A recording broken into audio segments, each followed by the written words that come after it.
Hi guys, welcome to This Is Life. My name is Akah, and as you can see, my guests, all of them are wearing glasses, so you know they are the brainies. This is the corporate episode, and it's my pleasure to introduce Bukky. Hi. Ayo. What's up? Ejiro. Hi. And Chinonso. Hi. So guys, I'm going to throw this in the air. In meetings, philosophy might work. On the field, practicality is what works. Where's the balance of the question? Yeah, I mean, it's true. It's because it reminds me of a saying, ideas are a dime a dozen, right? But anyone can have ideas. It's really about the execution, right? So it's really, I mean, we can plan and think of how to do things, but when we get on the field, like you said, and you don't do. We say it in tech, for instance, when you enter markets, you know the real, all your planning, everything will just scatter. So it's really all about execution. And we also say in tech, speed and execution is the currency. So yeah, I agree with that 100%. Yeah, I do. Also reminds me of a quote. They say you have a plan until you're punched in the face. Mm. You know. Yeah. For us, the closest thing to this is basically during surgery. You know, you have all your plan before surgery. Then this is what I'm going to do. This is how I'm going to do it, and this is going to be the results. And then somewhere inside, someone faints in the theater, and you're left. What do we do? And you just have to think of very practical solutions, things that if you had told people outside that this is what happens inside, everybody will go, oh, that person should not. So there's a lot of practicality that should happen. So for me, it has to be that balance. You have to. I don't think you learned that in school. No, you don't. Street smart. You don't. Yeah, and sometimes the stakes are so high, and I can't imagine what it is like when it's a life. Oh, Yeah. You know? And for you, how does that even play out? I feel like I'm going to give a different take because I feel like corporate is the only place that you can get away with doing very little, right? And you get paid, right? As an entrepreneur, right? You need to work to make your money. Yeah. With corporate life, some people get by doing the bare minimum. But I would say where the results matter are the people who go high, the people who are extremely successful. So corporate, yeah, you can get away with, not working for a week, but you still get paid. Just Just screen this on your paper, sir. Or you say, sir, I'll get back to you. And the person I called, the person will answer. So you may not meet your targets all the time. You may have excuses. You can get by. But I always say the most successful people are the results-oriented people, that the people who actually deliver. And Bukky, I mean, with your company, paper do work, plan do work, but you have to enter market because it's KPI driven. You guys make money from the result of the marketplace, Yes. So because of the unique product that I sell, which is travel, right? At the end of the day, there's so many variables, right? That you are actually completely outside of your control. So as an agent, your job is to, hello, customer. Oh, you want to fly somewhere? Here's the ticket. But your job doesn't end at the ticket. The person actually has to come back from the trip for your job to end. And I think that when you are in the corporate space, some people confuse it with, oh, once we've sold the ticket, that's the end. But it's actually not the end. So for me, I'm a really big fan of meetings. I think if my team were here, they would say, that lady, over meeting. She can meet how many times in a week? Because I find that people don't spend enough time planning and thinking through the scenarios. So it's different if you're going into the field, right? Of course, where you will get punched in the face regardless. But can you go into the field with some kind of plan? Can you have factored in all of the scenarios? You went into the field yesterday. You're going into the field again today. Okay, when you went yesterday, what punched you in the face? And how can we prepare for it today? It's literally doing that every single time. And sometimes the meetings are annoying because it's like, I don't want to sit at a table and plan this again. But the better of a plan that you have, the quicker you will be on your feet, and the more people will feel like, gosh, that execution was so flawless. It was the plan. It was the meeting. Yeah. It was that annoying meeting that you didn't want to go to, where you actually got that done. Yeah. First of all, I gotta say I have to change my phonetics now. Me too. I went to Minnesota. Oh, here's State University. When I was a kid, people who were rocking our world at the time, especially in tech, people were making computers. Michael Dell, Bill Gates, Steve Jobs was like. And after a couple of years, I heard Steve Jobs was fired. Yeah. And I was like, wait, hold up, excuse me. I went back to learn, to read. Is this not the man that they said started the company, founded it, built the phone? What happened? Who can fire you from what you started? But it changed my whole perspective because I went back and learned that in the corporate sector, you really don't own anything. So, how true is this now? And how's that knowledge informed the way you make decisions? Or is that even a real fear that you have in your life? I think I saw something on social media recently that, this job you're carrying on top of your head, if you die tomorrow, before your funeral, they have replaced you. So I think everybody has that at the back of their head, especially in a corporate job, where you do not own, like you're not part owner of the company or you don't outrightly own the company. So it's something we all have to, deal with. I could be fired today. And then what happens? So I think all you have in a corporate job, and people think about just the salary, but it's about the knowledge, the experience. That if you have those things, you can work anywhere. In my belief right now, the way the world is today, right? I work in oil and gas, but with the skill sets I have, I can go to tech, with my full chest, right? So I think, yes, you are very replaceable, but they can't take the experience, the knowledge that you have gained from that job. Yeah. If I could just add to what Ejiro has said, I think I really like that Steve Jobs story as well. And the reason I like it is because of the why. Like, why was he fired? And he was fired because of his attitude. And nobody talks about that as much, about how the attitude that you have when you're working will either get you more clients or less clients, right? In fact, I say this all the time, I don't care how good you are skill set wise. You can be the most phenomenal person on this earth.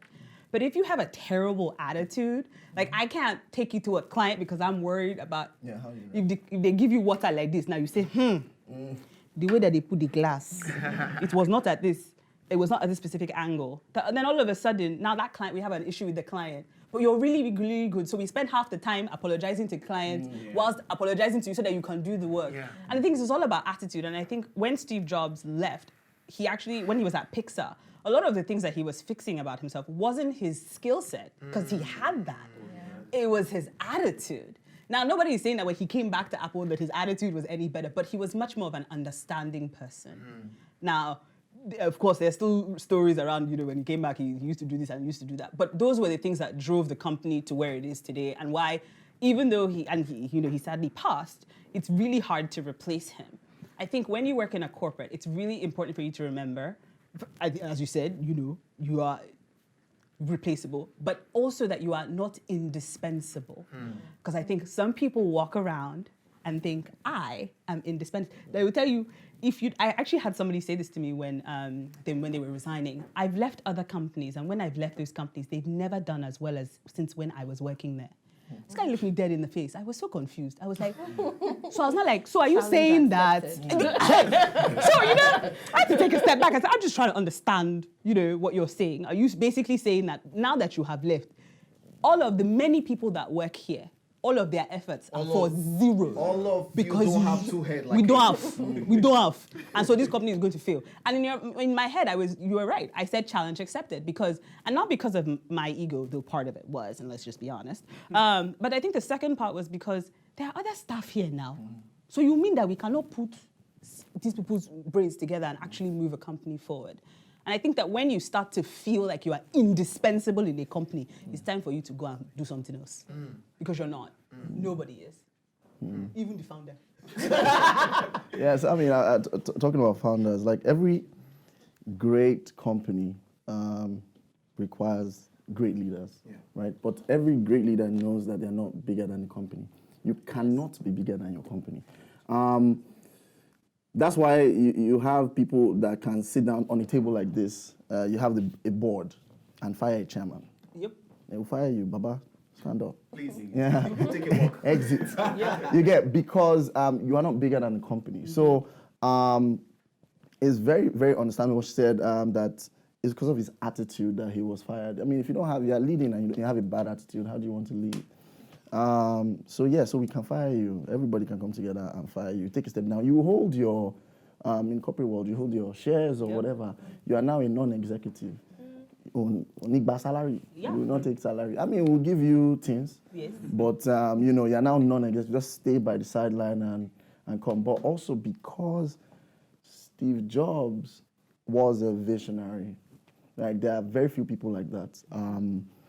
So even when he stepped aside, to be honest, the company didn't really it probably wasn't, they struggled. You understand? So yes, he fixed himself and came back. So yeah, no one is bigger than the company, even as the CEO or the chairman. It's funny, you guys. For us, it's more about your bedside manner. So it's more about putting the patients before yourself. So most times, patients don't go to see a doctor, not because it's a bad doctor, but simply because they don't like the way they feel around him. Yeah, that's right. So there has to be always an establishment of trust between a patient and... Exactly. So you could see a doctor who is good. He's really, really good. But then again, people now come to him as a last resort. So they've tried every other place, and they don't get the result, and they're like, make I just go see that guy, make it just be like, say, and then they go there, and then they get their results, but then they don't refer anyone to him. Yeah. So, oh my God. And this is so funny because I remember when I was little, and they're about to give me injection, chloroquine, because chloroquine, I remember, will make my leg numb. And I'm about to cry. I remember the nurses who were really good, like they would get it done real quick. Real quick, but they were mean. Yeah. And the nurses who would like spend like that good 20 minutes with me, pacifying me and everything, they will still do the job, but it will be slower. It might be the same pain. Yeah. I will spend more time there, but I wanted to go back to them every time. And I was sometimes, if I could tell a friend that is going to take, go and ask for love. Yeah, but it's funny we're all talking about this because in the entertainment and art panel, somebody brought up Steve Jobs and talked about, because we're talking about legacy, capitalism versus ethics, and how far are we meant to go when it comes to competition and making that money over being a human being and being there for the next person or even the competition, quote unquote. And somebody said, you know what, legacy is more important because, yes, Steve Jobs, made the phone, but everybody, what was the legacy he left? He was a shitty person. And the next thing coming to my head is, This Is Life podcast is sponsored by Enterprise Life Nigeria. You can follow them on social media at Enterprise Life Nigeria.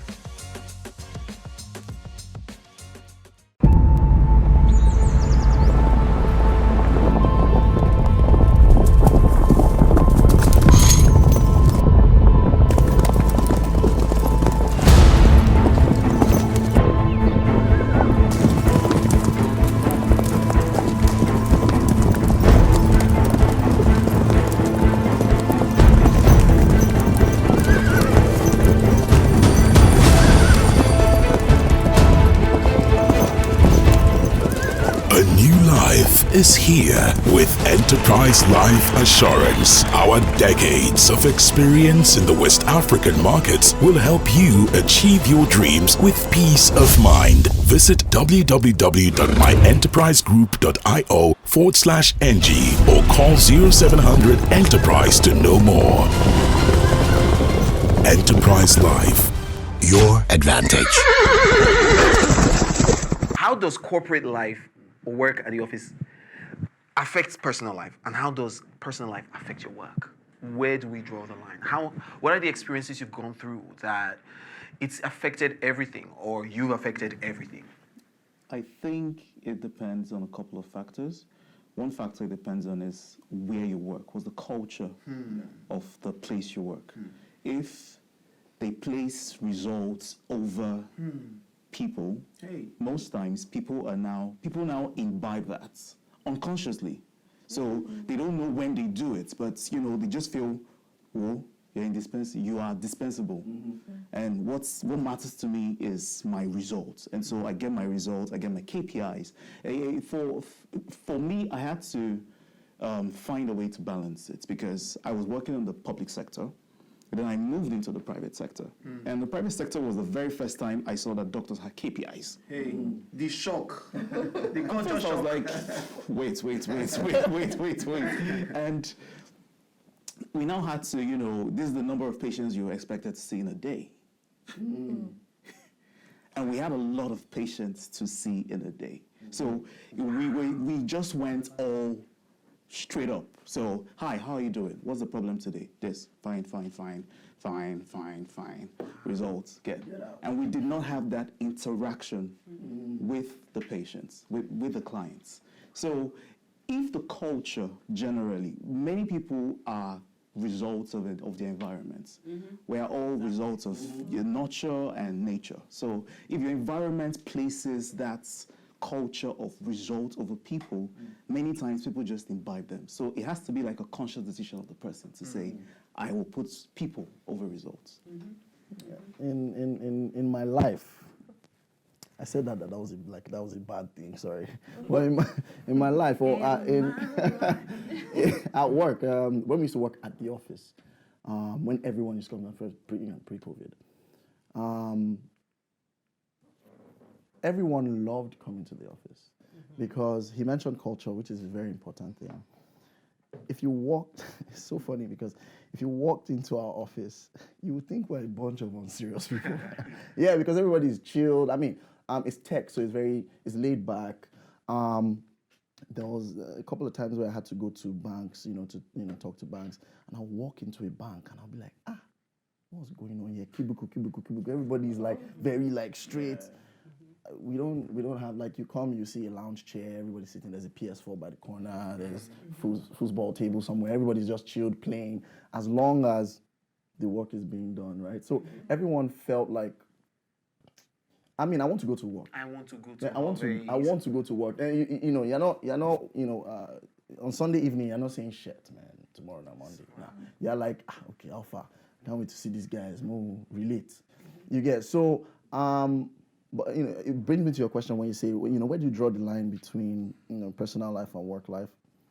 For me, I'm speaking for me. I would like to ask the people that I work with too, but for me, it's almost like it's the same. And maybe that's because we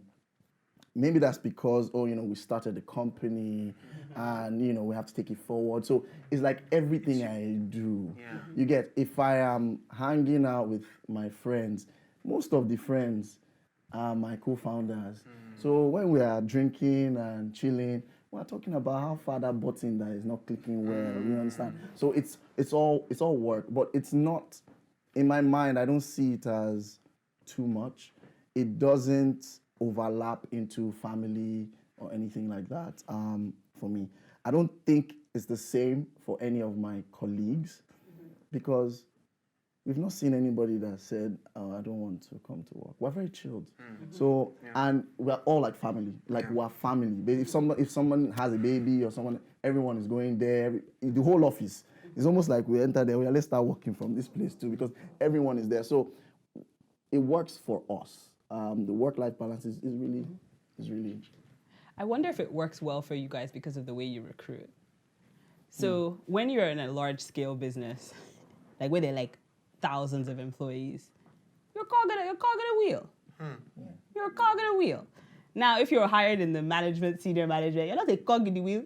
You are the wheel. You are the one.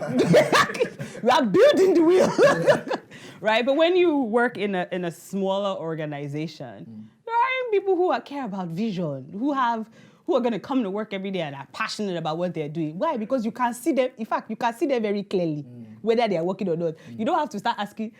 I always tell my team, just because you don't see me doesn't mean I'm not working. And this is how I'm calling you, I'm texting you, I'm slacking you, I'm emailing you.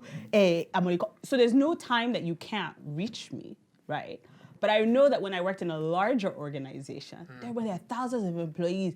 All they care about is when management looks at the weekly report, did we achieve or did we not achieve? Whether exactly who did it or who did not do it, who are you, right? But when you're in a smaller team, and I think that's what's so great about, the next generation of corporate culture that's coming up in Nigeria, is that give these guys another 10, 20 years at it, they will completely obliterate the way that it is being done. And then when they're at that point where, we're talking about the guys who are the thousands and the cogs in the wheels, the new generation will come up and say, y'all don't go to the office? You guys play PS4? You people are serious. You people are not working. I mean, there's always this generational shift of you people are not focused. You people should focus, table, chair, and do all your work and go home. So I think it's really interesting now because you're sort of finding that balance. And I think that, so I'm also in a technology company and I also sell travel. The balance that I find that's really difficult is I find the really cool guys who want to walk in and play PS4. I don't allow PS4 in my office. As of yet, you can play PS4 in your house as long as you do my work. I don't have internet. I don't have a light for that. But what I'm finding is that it's this balance. And I don't know who I was talking to somebody offset about this, and I said, deadlines mean different things to different generations. I said, this new generation that's coming up with this new corporate culture, deadlines are flexible. And I'm like, oh, okay, we'll just tell sales and the end of the month to wait for you because you haven't, your creative spark has, we'll just tell people we can't pay salaries this month because, the guys who are thinking about it, they haven't quite finished yet. So I know we said the 25th, but how you feel about the 27th? Let's negotiate with you, because I know you're ready. Versus when you're in the car and they wheel, it's like, what do you mean you not finish? In fact, they've written you up, they've written your query. You have already gone to HR, you have even forgotten that the team was even done because, and it's just so different. And I think what is, for somebody like me who used to work at a bank, who's now in this interesting space, is finding this balance where the new generation that are coming up are really great hard workers. Because don't confuse their relaxed state or the way that they look with their work ethic. They have some killer work ethic. They will overwork baby boomers who have been working for the last 30 years. But they just don't look like what you're used to. And they don't understand They can't do it the way. They can't do it the way, and they don't understand the KPIs. So now you know how you said about results and your environment, nature and nurture. It's confusing because now we're all in this space of okay, we're just gonna build this thing together. Because I don't really know what's happening here. We're just gonna try to accommodate both sides. Piggyback off it. Please, how do you say? Piggyvest. Piggyback off it. Piggybacking. That's the word English. Piggybacking. Piggyback or pag. So piggybacking off what Chinonso said. About how the KPIs came and its lives and how he felt like, relationships were important and it informs everything. Does the system, have you ever felt like the system forces you into a robot? Into a place where, okay, let's move. Oh, we're meant to do this. All right, let's move. How has the system informed the way you behave and behavior at work? I think that it does to an extent. Obviously, I work in energy, so we're not tech. We still have plug in the wheel kind of mentality. But I would say that now things are changing a little bit with the younger people. So when I got into the corporate world, I was 21. I was, just finished my master's. I was like, yes, I'm going to work. And I got there and there was a whole culture of maybe I'll walk up to you and ask you, please, can you give me this? The person won't give me. And I'll be like, Then I'll ask again. The person will now send me an email. Yeah. I did not whatever conversation we had was different from what was in the email. Yep. Oh, so now with the robot thing in me, as discussed. We can talk for 2 hours, but I go back to that email. So there are certain aspects of, what your office culture is that you have to, work with. So I won't call it being a robot kind of thing. It's just like this is just the way it's done in the office. Whether you like it or not, this is how you get results. And then there are some things that are flexible. There are some certain people that will be your guys, and then you can, guy, can help me do this. But there's, on some level in the corporate world, there's a kind of a manual in your office. This is how we do things. Yeah. And, okay. Also, from my experience with, knowledge of corporates being in it for a bit, it was almost a sin to have feelings for someone. And sometimes the system looks at you like you're a robot, be human being. Do you understand? I remember working in a bank, and every time my boss, literally, I would see her, and I'm just like, she will walk behind me, and the hair on my back will stand up. You know that Neo song? Hair, she makes the hair on the back of my head stand up. And I'm just like, it was me. He's singing about me. But I was stuck. I couldn't do anything. I couldn't move. In the outside world, I would have walked like, hey, what's up, girl? How you doing? But she's my colleague. Then she's now my boss. Let's go. Have you, what's the experience like? Because you guys work hours and hours and hours with the same people. Sometimes you may have feelings. Sometimes you may hate someone. Sometimes it's a challenge, how you feel about a person. So how's that played out? And how has you been able to work through that tension? I don't know if you guys watch, there's some things on TV. In the medical world, this happens a lot. So I'm going to pass the baton. I'm going to pass the baton. Well done for this. Wow!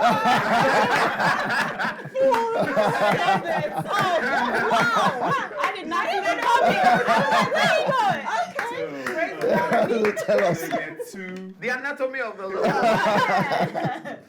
There are two shows I hate the most. One of them is Grey's Anatomy. And It's not like that. one of the reasons I hate it so much was I think they took the stories and then they embellished it a lot. So yes, there are two extremes. There are the people who always find love in the workplace. And then there are these other guys who decide, you know what? Anything concerning the workplace, not me. This is just work. My life is outside. And so they overindulge outside. That's why people get the whole doctors are... I'll let you guys complete it in your head. But I have had quite a few situations with falling in love in the workplace, but then again, some things tend to happen where those feelings just die out. Because maybe it's the pressure of work. Because I decided at some point in my life that I was never going to date a coworker, and here's why. During my neurosurgery posting, we would be on call. So when you're on call, it means for 24 hours you have to be available. We'll be on call for 3 months at a time. Wow. It was hell. I have seen marriages break down because these guys were in the hospital. Yeah. They couldn't go home to their families. Their families had to come to the hospital to see them. And we all know what happens in those kind of situations. Where, This is what I meant when I asked, how does personal life affect work? How does work affect personal life? Please continue. So it's not like you didn't treat her well. No. Don't leave me. Sorry. Yeah, so you're spending 3 months at a time with this person. You guys are basically sleeping on the same couch because you tend to snatch like 3-4 hours of sleep in a whole day. And granted, some things, some feelings may involve. But then it's now difficult when you now say, okay, at this time I'm married. How do you now manage that situation? Fortunately for me, now, at this point in my life, I'm no longer exposed to that kind of stress. So I really don't know how to answer those questions. If I were working 24 hours a day for 3 months. That's a lot. Really. I really don't know. And my guy said, I really don't know. With humility. Yeah, so there's a lot of interplay between work and personal life. I don't think it's wise in my own line of work to separate them and say, this is work, this is personal life, because one way this interplays into this. And then we're now in post-pandemic where people bring their work home. Home is work. So home is work and work is home now. So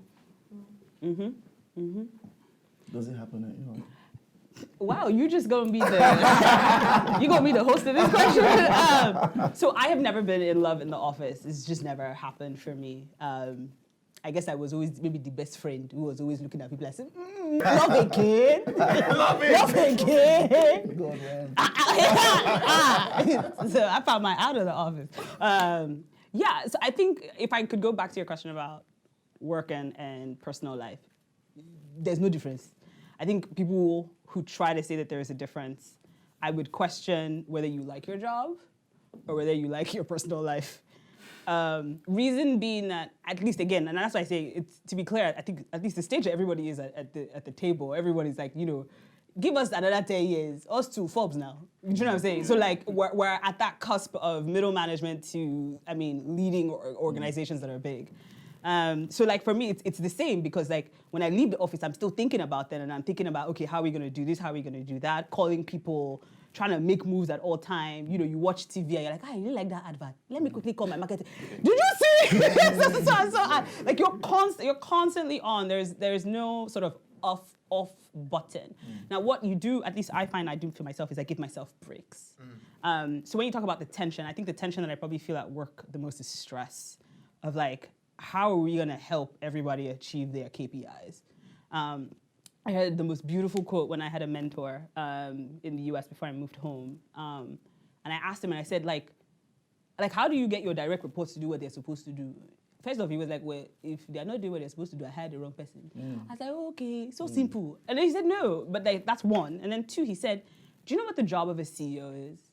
And I was like, to run the company, to look sexy in buffs, wear high heels. I thought all of this, I did not say it out loud. To earn big money, dollars. I was like, no. He said, my job is to only tackle the most difficult problems. That is what this desk is. I only work on the most difficult problems. This means every single person in my company could not solve this problem, and therefore it came to me to solve. That is my job. Wow. That changed my life. I'm a country manager now.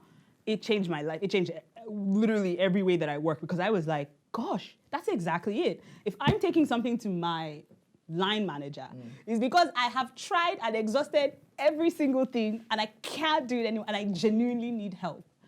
Versus sometimes, and that's why I find like in corporate and in some corporates, you're just pushing paper. You see somebody come and ask you and say, I called so and so, he didn't pick. And? Oh, that's my favorite word at work. And they were all just going to stare at each other. It was staring competition. Because Mexican stand up. yeah, because let's see who gonna blink. it ain't gonna be me. So, and I did my next favorite one is then. So you did. Okay, I'm not finished. Come back when you're finished. Because you find that people actually get lazy at just even doing the basics of their job. Yeah. But then when it comes to asking about salary increases, everybody present. Everybody is present. And you do not get a salary increase for doing what is in your JD. In fact, the minute you say it's not in my job description, in my mind, that person has started exiting the office. Because if you're tied to a sheet of paper and a couple of bullet points that somebody that's your age or maybe one level above you typed very fast because they needed HR and management to approve. You are not thinking about this correctly at all. So for me, it's more like the stress. Like, how do you deal with the stress of that? But then also being like, oh gosh, like we gotta move this company forward. Yeah. We have to move this thing forward. Show of hands. How many people would not love or wouldn't love to work with a partner in the office? Why? Can I raise 2 hands? Why? I see you every day now. Not even that. Actually, I genuinely love my husband. Look, man. Look. I know. To my husband. We know. You are my boot time for life. As in, woo! However, look, there are some scriptures in the Bible you should follow. Don't work with your spouse. He's missing there, but he's there. It's the 10 Commandments. I can't work with my spouse because I love him too much. I would kill him. He would kill me. We're very OCD-ish about the same things. That even I don't know if everyone here is married, but like even when you're just talking about like life admin, and Auntie, when you're just talking about life admin, and they don't imagine working with that person and saying you didn't meet your KPI. Meet me at home. Oh, yeah, at home. Very good. Now that you're here, so yes, no. I can't. I don't think I can do it simply because if I was working with someone I was with or I'm with, it's trouble. I will not work. Are you with somebody? Let's know now. I will not work. Yes. Sir. Okay. I will not work because. You just want to I'm be in the too arms. touchy, too You just feely, want to too- be in the Yeah. love. Oh, that's so lovely. That's so lovely. Always chill. Oh, Babe, are you have married? you done the email? Have you sent it? No, so I just can't do that because it would distract me a lot. No, I like to focus. Benny focus. I like to focus. So if I'm with my babe, there's work. Everything is work for me. But I like to focus. So if she's with me at the office, it's over now. That company has gone down. I think for me, like, my husband is the most amazing person I know. He's so smart. But I think when it comes to work, I have a persona, right? Because I had to, no, it's true. I had to build it because I was one of the youngest people when I started. And it was a level of this small girl, okay, because you have finished masters at 19, you have done this one, who are you? Yes. So I had to have a persona in the office. I'm here to work. Like every other thing, meet me during lunch or whatever, but we're here to work. And because of that, 8-9 years in, I still have that persona. Yeah. So with my husband, you can't be doing touchy-feely when I'm working. So it's the You're other. going to give him jog and I'm like, he's going to be like, focus. So for me, it's that. It's more of he won't like me. Yeah. This Is Life podcast is sponsored by Enterprise Life Nigeria. You can follow them on social media at Enterprise Life Nigeria.